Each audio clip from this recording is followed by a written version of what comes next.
Hello everyone and welcome back to Whisky Wednesday. It's a hot one in Manchester today, so a bit more exposed skin. It's very white skin, so I apologise if the sun isn't kind to me in any way. This brand over my shoulder will be a brand that some of you are thinking, why is it here again? We went in pretty deep on the Fettercairn 12-year-old. I rewatched the video just before we did this review, and yeah, we went in hard on it. I still think it's justified. I thought what I said was fair. But then this got released. 16-year-old, 46.4%, heavily kilned barley, bourbon, sherry and port casks. Singing my language. 70 quid a bottle. Most of you would be saying, why would you risk 70 quid on a bottle from a brand which historically this channel and a lot of the whiskey industry hasn't really got on with? I say whiskey industry, I mean reviewers, not the actual whiskey industry. But nonetheless, you could call me a fool for doing it. I am a fool, it's kind of well known. So I spent the money. And you know what? I am pleasantly and happily surprised. So, the facts, right? Heavily kilned barley, they call it chocolate barley. It's normally used in production of beers and most famously stouts, Guinness being the one. Glenmorangie Signet have used this type of barley before, where it's heavily kilned until it's almost black in colour, or very heavily charred. The whiskey is then matured for most of its life in ex-bourbon barrels before being transferred into port and sherry, and then I believe vatted back together to one harmonious flavour at the end. 46.4% ABV. It isn't natural colour. It does have a European disclaimer on the back of the box, and I don't think it's. I think it is chill filtered. There's nothing that gives me an indication to think otherwise.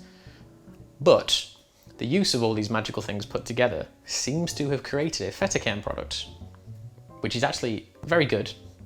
Obviously, my opinion is extremely subjective. Some people love Fettercairn, I just wasn't one of them. But all of these things seem to have reached some very beautiful coalescence together and have made a whiskey which I think can rival things like Macallan. It can rival their sister distillery in Dalmore. Kind of touches into Glendronach territory.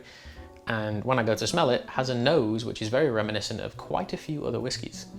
But we'll go straight into the nose and we'll talk through that.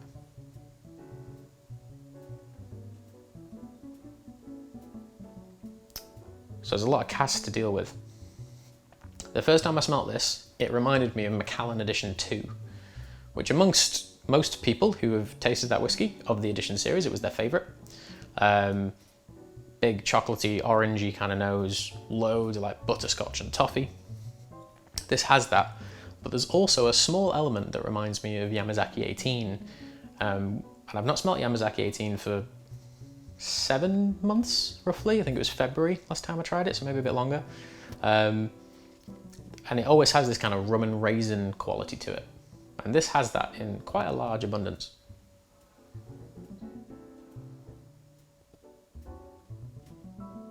And then amongst all of this, you've got the port barrels providing like a jammy, strawberry, summertime raspberry flavour. You've got the sherry cask imparting that kind of wonderful demerara brown sugar, classic sultana and chocolate notes. And then bourbon, kind of bringing it all together, and you know, toffees, vanillas, coconuts. There are some exotic fruit flavours in the back of this.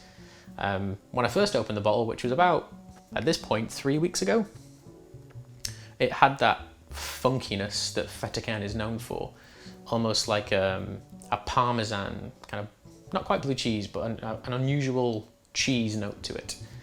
And weirdly, in other brands of whiskey, things like Springbank, things like Bruichladdich, Longrow, that is a praise note for a lot of people, and people love that. But for some reason in Fettercairn, it's not that loved. But in this particular batch, it is still in there, but it's just in the back. It's like the fifth, sixth, or maybe seventh thing you smell amongst all those beautiful decadent flavours up front. And it's just adding a savoury twist to everything. Because if it was too sweet, it'd be really boring. No one likes things that are too sweet. You like a contrast in flavour. Whiskey's all about contrast in flavours, from smell to taste to finish. And that classic Fettercairn cheese note is just lingering in the back. But let's taste and see what's going on.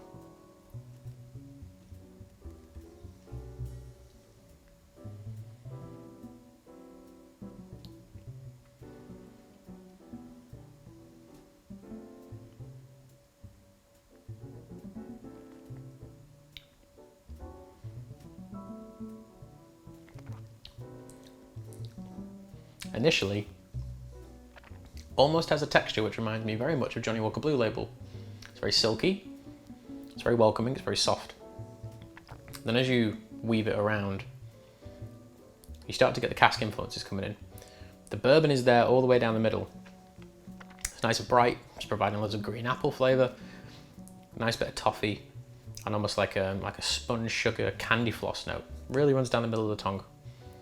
The sherry and the port are kind of fighting over what gets to be dominant. There's a nice dryness that comes with it that could be, well, the age, the ABV, along with the cask influences. So I suppose the age was kind of the same thing. And they kind of fight across the sides of the tongue, the tannic quality of sherry influence, the possible European influence from the port casks as well. Really divides over the top, and it separates into almost like cherry flavours. Loads of dark chocolate, kind of like a fruit and nut flavour profile.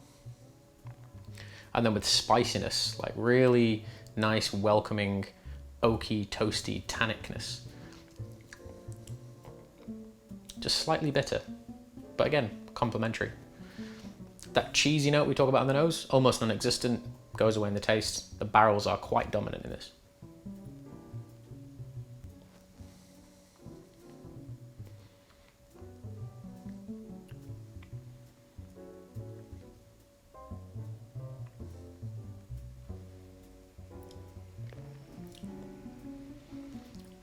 I'm still pleasantly surprised. It's a very good whiskey, it's very well put together.